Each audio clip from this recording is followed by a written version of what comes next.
Congratulations kay pambansang kamao, ha? Manny Pacquiao nanalo. Yes. Alam mo, nanood pa ng live to. Ito, nanood ng live. Nagbebenta ng ticket, di na lang. Scalper. Scalper, no? Bibigay ko nga sa'yo sa ano. Okay ba? Sulit ba yung pagpunta mo doon? At least lucky charm ka. Oo nga. Kailangan ko naman nun every fight. Yan. Sama mo kami para pandagdag buenas. Punta tayo. Ha? Punta tayo. Oo, tama. Sa Vegas na ulit yung next fight. Sabi niya, I miss Vegas. Hashtag alam na. I miss Vegas, sabi ni Manny. Pero hindi, mas maganda kinita niya dito sa Macau. Baba ng tax. Kasi walang tax eh. Baba ng tax. Pero syempre iba yung Vegas, di ba? Tsaka nag-boxing siya umaga. Baka inaantok pa siya dun. Okay, unlike kayo, kasi kayo, may mga duda-duda kayo eh. Itong si John Man, todong tiwala. Alam na si Manny mananalo, di ba? Oh. Bakit wala kang duda na si Manny ang mananalo kay Rios?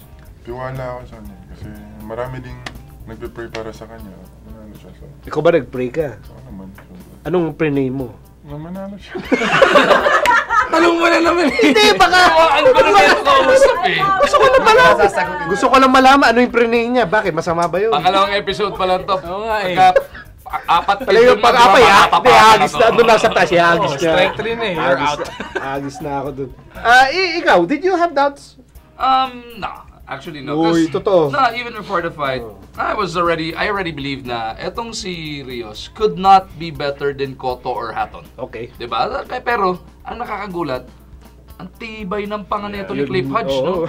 Yeah, actually, Ay, sige, Rios pala yun, Sim. Ang tibay ng panga ni Cliff Hodge, no? Ayaw tumumba. Mukha kasi kumukha talaga. Punit na dito, basag na dito, pero ayaw tumaob. Matibay rin naman si Cliff Hodge talaga. Kasi si Cliff Hodge, baka gano'n din, baka di rin tumumba eh. Ikaw, did you have doubts with Manny? No, but I was worried that if he gets hit pretty hard one time, I was scared na baka tumumba na ulit. naman. Kasi like the Marquez fight, he was winning almost every round except the times that he got punched twice or 3 times. Hindi, in third round lang ang when he got knocked down. Yeah, but he fell 2 times and those were the times that he got hit hard. So I was worried baka mangyari ulit yun. So kahit na umabot ng 12 rounds yung fight, I was still very, anxious baka biglang matamaan na naman siya ng solid or something. That's why, and you could see kay Pacquiao na he was sort of parang he wasn't attacking the openings. Maingat na eh. Maingat siya.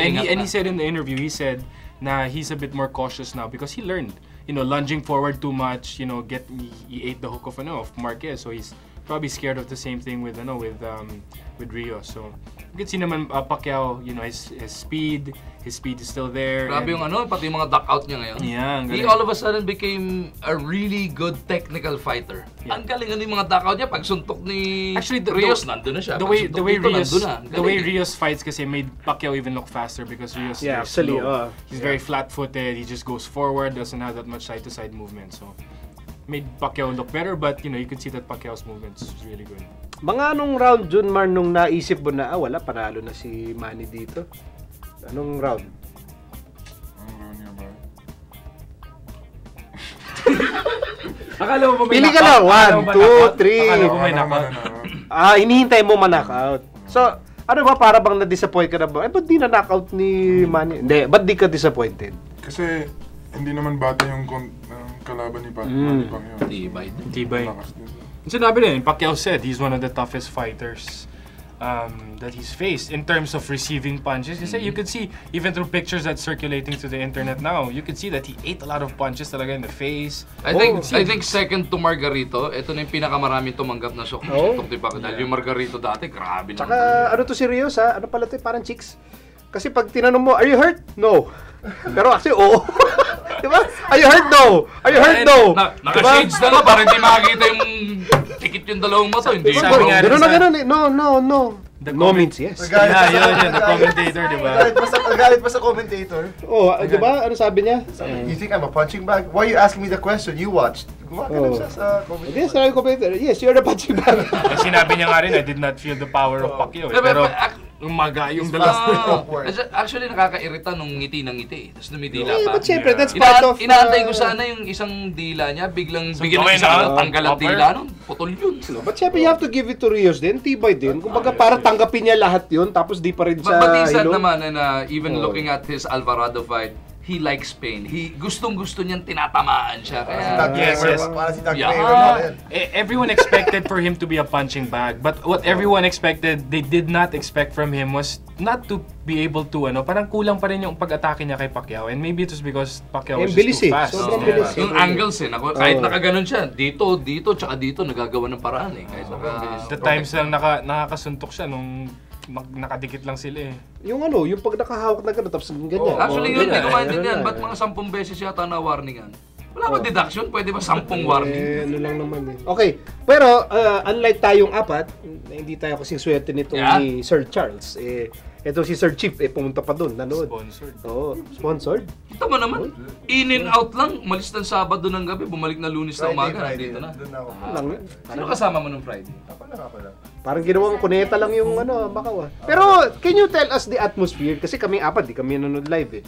Kasi parang pag pinakinggan mo, akala mo MOA lang eh. Parang daming Pinoy eh. Grabe eh. So, how was ano ba yung percentage ng Pinoy fans tsaka 90%. 90%, Everybody was for Pacquiao. Kahit yung mga puti for Pacquiao. Pacquiao Although, fans yun. it's my first time to watch him fight live, and the people I was with, they said, compared to Las Vegas, mas wild sa Las Vegas. Kasi, I guess doon may mix of mga Mexicans, Actually, na wild dominant. talaga na lasing. Oo, Ito puro Pinoy dominant, talaga eh. But, Kasi dito tanghali, kaya hindi makapaglasing Hindi, yung mga tao. umaga, Kasi makapaglasing. Pag sa Vegas, lasing na kahit lahat. may mga lasing pa. Kahit doon sa Dallas, gulo nun. Saka, ganda ng atmosphere every punch. Syempre, we're all cheering for him talaga. And kahit sa national anthem pa lang, parang first time for me na the crowd was really singing the song also. I'm like, wow, that's Sandali.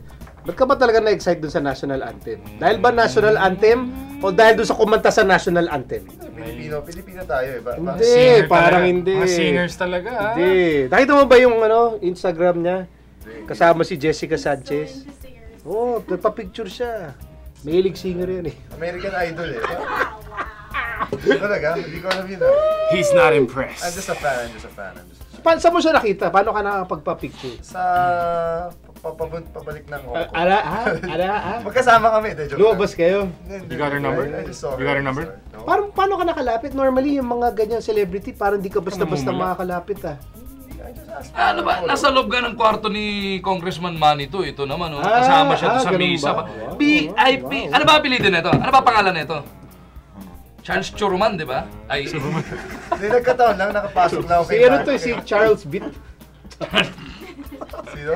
Charles Bitt. Mag-yellow shades ka na rin para sikat. Hindi, nakaswerte lang na I was able to see Manny before he came out. Kasama mo si Chris, kayong dalawa? Wala.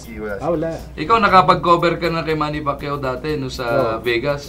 Pero mas may access pa siya, kala mo. Hindi, wala. Ano lang naman ako. Sino ba naman ako compared kay Grabe naman kayo. Charles? Ikaw ba, Jun Mark, nakanood ka na ba live? Gusto mo makaroon ng live? April 12. Ito, sasama ka nito. Sayang, kung nasa barako pa ako, sabihin ko lang, pag tayo magkalaban, huwag kang shoot. Pag manalo kami, ako paano. Papayag yan. Di ba? So wala ka na sa barako? Wala. Iba. Mga episode yan. Okay, so ganito na lang. Since, bira naman nandito si Junmar, di ba? Okay, tapos, idol mo si Manny, tama ba? Tama. Si Manny lagi nanonood ng For the Win yan eh. Lagi nanonood eh. So, i-congratulate mo si Manny. Sabihin mo sa kanya na, Manny, talagang naniwala ako sa'yo. Congratulations. Yan, ito yan. Sabihin mo kay Manny. Sige. Congratulations, Eden. Good job! Straight to the point. Congratulations. Yes!